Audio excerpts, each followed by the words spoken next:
बालकांड के पीछे आता है अयोध्या कांड।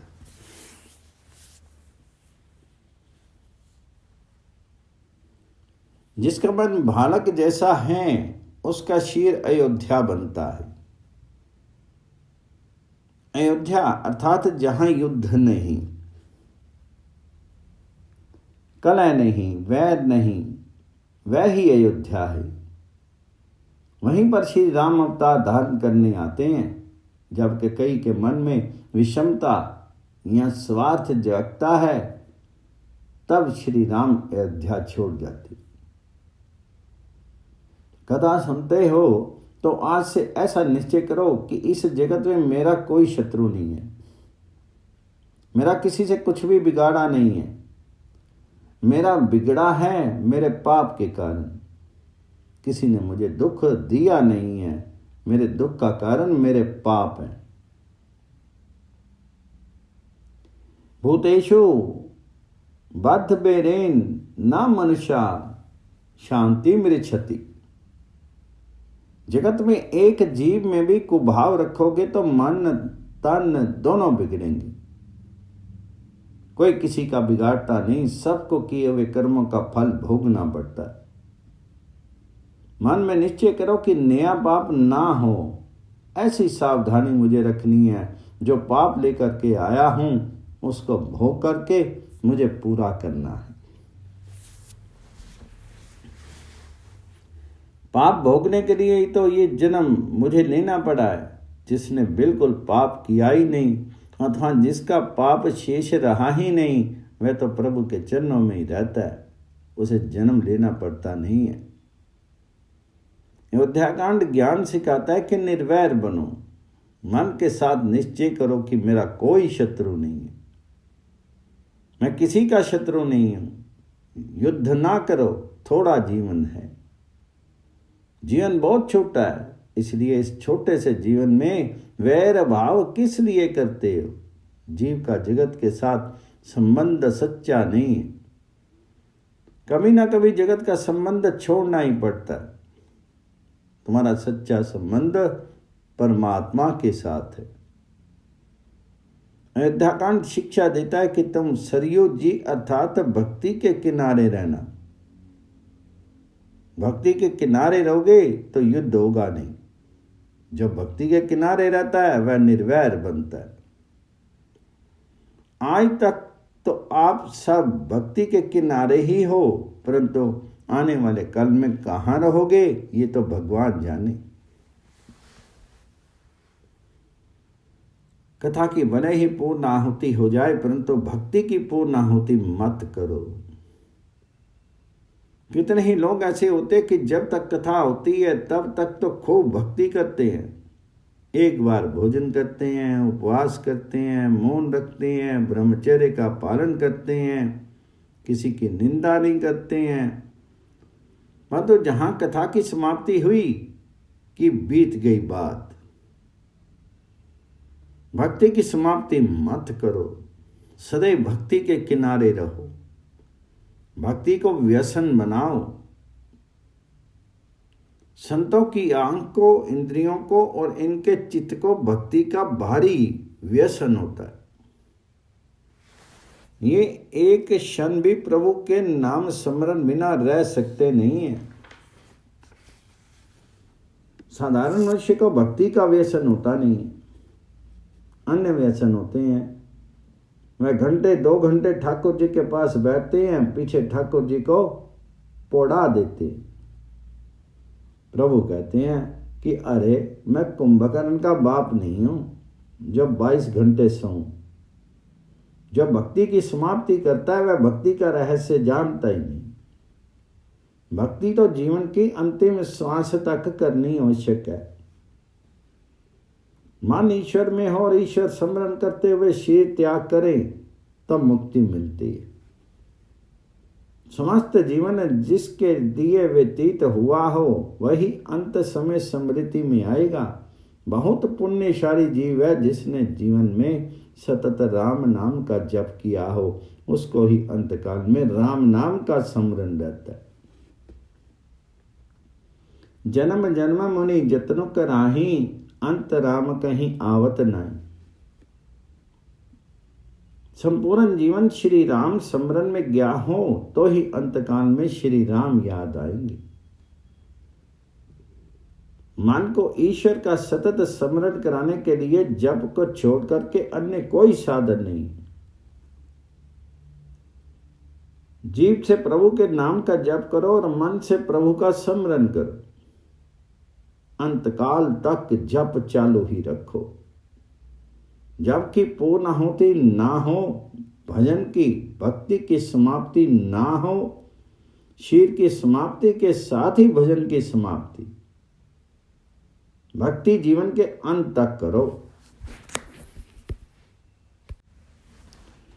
एक भाई हमको पूछने आए कि महाराज, मैंने राम नाम का 1 करोड़ जप किया है, अब उसकी पौध आहुति करने का मेरा विचार है। उस पौध आहुति में मुझे क्या क्या करना है? कोई ऐसा पूछने आता नहीं कि मैं बहुत वर्षों से दाल भात खाता हूं, सो अब मुझे दाल भात की पूर्ण आहुति करनी है। अरे दाल भात की पूर्ण आहुति नहीं तो राम नाम की पूर्ण आहुति कहीं होती है? जीवन के भात की पूर्ण आहुति नहीं तो राम नाम की पूर्ण आहुति कहीं होती है? जीवन के अंतिम दिन तक इस पेट की थोड़ी सी तो पूजा करनी ही पड़ती है। पेट को कुछ देना ही पड़ता है। भोजन की पूर्ण आहुति नहीं तो प्रभु भजन की पूर्ण आहुति किस प्रकार हो सकती है? भक्ति की पूर्ण आहुति होती नहीं। भक्ति तो निरंतर करनी है। भक्ति के किनारे जो रहता है वह युद्ध करता नहीं, उसका मन अयोध्या बनता है। भक्ति अर्थात प्रेम। अयोध्या कांड प्रेम का दान करता है। भाई भाई के बीच का प्रेम, पिता पुत्र के बीच का प्रेम, पति पत्नी का प्रेम, राजा प्रजा का प्रेम। अयोध्या कांड का पाठ जो करता है उसका घर अयोध्या बनता है। जिस घर में 2 भाइयों का झगड़ा होता हो उस घर में अयोध्या कांड का पाठ करना चाहिए। इस कलयुग में 2 सगे भाई भी एक घर में साथ रह सकते नहीं। विवाह हुआ कि अलग अलग होने की बात आ जाती है। संयुक्त कुटुंब की अपनी प्रथा अब भुलाई जा रही है। संयुक्त कुटुंब की प्रथा अपने 3 महान ग्रंथों का आदर्श है। श्री कृष्ण बलराम 2 भाई थे पर घर एक ही था। श्री राम लक्ष्मण भरत शत्रुघ्न 4 भाई थे परंतु घर एक ही था। पांडव 5 थे फिर भी घर एक ही था। भागवत, रामायण और महाभारत इन तीनों ग्रंथों का आदर्श एक ही है, संयुक्त कुटुंब। सब भाई आपस में मन उदार रखें, आंख में प्रेम रखें तो घर में झगड़ा नहीं होगा। जिस घर में झगड़ा नहीं अपितु प्रेम है वह घर तीर्थ स्थान बनेगा, अयोध्या बनेगा और राम जी वहां निवास करेंगे। तीर्थ में रहो ये ठीक है, परंतु तुम अपने शीर को और घर को तीर्थ जैसा पवित्र बनाओ तो उत्तम है। अयोध्या कांड का जिस घर में पाठ होता है वह घर अयोध्या जैसा बनता है। घर में भाई लोग अयोध्या कांड का पाठ करें तो झगड़ा हो ही नहीं। अयोध्या कांड की ये फलश्रुति है कि अयोध्या कांड का जहां पाठ होता है वहां युद्ध होता नहीं। जहां कलह होती हो उस घर में हनुमान जी के पास दीपक जला करके हनुमान जी को रामायण सुनाओ। ग्रंथों में लिखा है कि महाराज स्वधाम पधारे, उस समय हनुमान जी साथ गए नहीं, हनुमान जी यहीं पर रह गए। तुम अयोध्या गए होगे। अयोध्या में सरयू गंगा के अनेक घाट हैं। सरयू गंगा का प्रवाह अति विशाल है। वहां एक घाट का नाम है गुप्त घाट। अयोध्या के साधु संत ऐसा कहते हैं कि श्री राम जी यहां पधारे हैं और यहीं से गुप्तों में हैं। स्वधाम पधारे। अयोध्या की प्रजा को भी प्रभु ने मुक्ति दी है।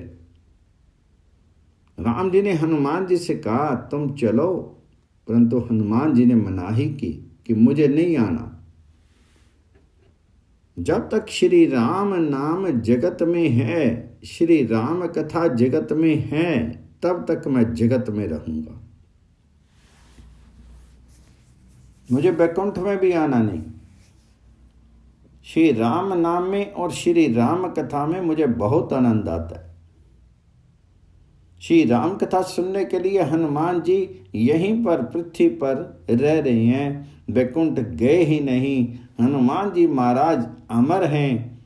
सप्त चिरंजीवियों में हनुमान जी की गिनती है।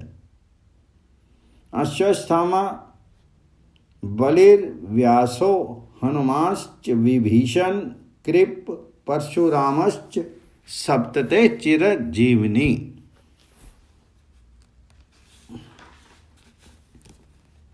अश्वत्थामा, बलि राजा, व्यास जी, हनुमान जी, विभीषण जी, कृपाचार्य जी और परशुराम जी, ये 7 चिरंजीवी हैं। जहां जहां श्री राम कथा, श्री राम कीर्तन, वहां हनुमान जी हाथ जोड़ करके, मस्तक नुआ करके, प्रेम पुलकित अश्रु भरी आंखों से तल्लीनता से सुनते हैं। राम की शक्ति इसमें समाई हुई है। हनुमान जी राक्षसों का, राक्षस वृत्तियों का विध्वंस करने वाले हैं। जहां श्री राम कथा होती है वहां हनुमान जी पधारते हैं। परंतु पीछे कथा में कुंभकर्ण की स्त्री मां भी आती है। कुंभकर्ण युद्ध में मर गया और उसकी स्त्री विधवा हुई। वह भगवान जी के पास आकर के कहने लगी कि अपने पति के बिना अब मुझे किसका आसरा है, मैं अब समय कैसे व्यतीत करूं। तो भगवान जी ने कहा तुम नाटक चेटक देखने जाया कर। कुंभकर्ण की विधवा पत्नी ने कहा मैं वहां नहीं जाऊंगी, मैं पतिव्रता स्त्री हूं। तुमने मेरे पति को मारा, इसलिए मैंने तुम्हारे साथ वैर बढ़ाया है। इसलिए जहां लोग तुम्हारी कथा करते होंगे वहां मैं आऊंगी। कथा में बैठा हो अथवा हाथ में माला ली हुई हो तो तुरंत कुंभकर्ण की स्त्री निद्रा देवी आकर के खड़ी हो जाती। 2-4 रात्रि का जागरण हो तो भी नाटक सिनेमा में नींद नहीं आती। कथा हंसने के लिए नहीं, ज्ञान लेने के लिए। श्री राम कथा जहां होती है हनुमान जी महाराज अवश्य पधारते हैं। एकनाथ महाराज जी के चरित्र में एक सुंदर प्रसंग आता है। एकनाथ महाराज सुंदरकांड की कथा कह रहे थे। श्री सीता जी की खोज में समुद्र का उल्लंघन करके हनुमान जी लंका में आए हैं। खोजते खोजते अशोकवन में गए हैं। श्री सीता जी जहां हो वहीं अशोकवन है। श्री सीता जी पराभक्ति का स्वरूप है। भक्ति जहां हो वहां शोक नहीं होता। एकनाथ महाराज जी ने कथा में कहा कि हनुमान जी जिस समय अशोकवन में आए उस समय वहां के वृक्षों और लताओं पर श्वेत पुष्प खिल रहे थे। श्री एकनाथ महाराज की कथा हो रही थी। उस समय नियम के अनुसार हनुमान जी भी महाकथा सुनने पधारे। हनुमान जी ने प्रकट होकर के एकनाथ महाराज की इस बात का विरोध किया। हनुमान जी ने कहा महाराज तुम ये गलत कह रही हो। मैंने उस समय अशोकवन में अपनी आंखों से प्रत्यक्ष फूल देखे और वे सफेद नहीं परंतु लाल थे। एकनाथ महाराज ने कहा मैं तो अपने राम जी को रिझाने के लिए कथा करता हूं। मुझे जैसा दिखाई देता है वैसा ही वर्णन करता हूं। ये झगड़ा अंत में श्री रामचंद्र जी के पास गया। राम जी ने कहा तुम दोनों सत्य हो। फूल थे तो सफेद, परंतु हनुमान जी की आंख उस समय क्रोध से लाल थी, इसलिए उनको ये लाल दिख रहे थे। हनुमान जी रामायण सुनने आते हैं। जीवन में किसी भी संकट का प्रसंग आए तो हनुमान जी को तुम रामायण सुनाओ। शास्त्र में लिखा है कि जो हनुमान जी को रामायण सुनाता है उसके लिए सभी ग्रह अनुकूल हो जाते हैं।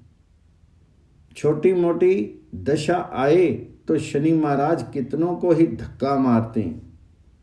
शनि महाराज तो देव स्वरूप है। शनि महाराज की दृष्टि से कोई शत्रु नहीं है, कोई मित्र नहीं है। लोग कहते हैं कि शनि महाराज कुपित है। अरे शनि महाराज किसी से कुपित नहीं है। शनि महाराज तो किए हुए कर्मों की सजा देते हैं, मनुष्य को उसके पाप की सजा देते हैं। तुम हनुमान जी को रामायण सुनाओगे तो शनि महाराज राजी होंगे। जो हनुमान जी को रामायण सुनाता है उसके पाप जलते हैं। जगत में ऐसी कोई भाषा नहीं जिसमें रामायण ना हो। प्रत्येक भाषा में रामचरित्र का वर्णन हुआ है। जब जब तुमको फुर्सत मिले तब रामायण का पाठ करो, अन्य बातें मत करो। कितने ही लोगों को ऐसी आदत होती है, जहां फुर्सत मिली कि पड़ोसी के यहाँ गप मारने चले जाते, जा करके कहते हैं मैं तुम्हारे घर आया हूं। पड़ोसी कहता है आए तो बहुत अच्छा किया, परंतु पीछे मन में वह बोलता है कि तुम्हारा तो बिगड़ा हुआ है और मेरा भी बिगाड़ने आए हो। बिना कारण किसी के घर जाना, बिना काम के किसी के घर जायदा बैठना, ये ठीक नहीं है। व्यर्थ बैठना नहीं, जायदा बोलना नहीं।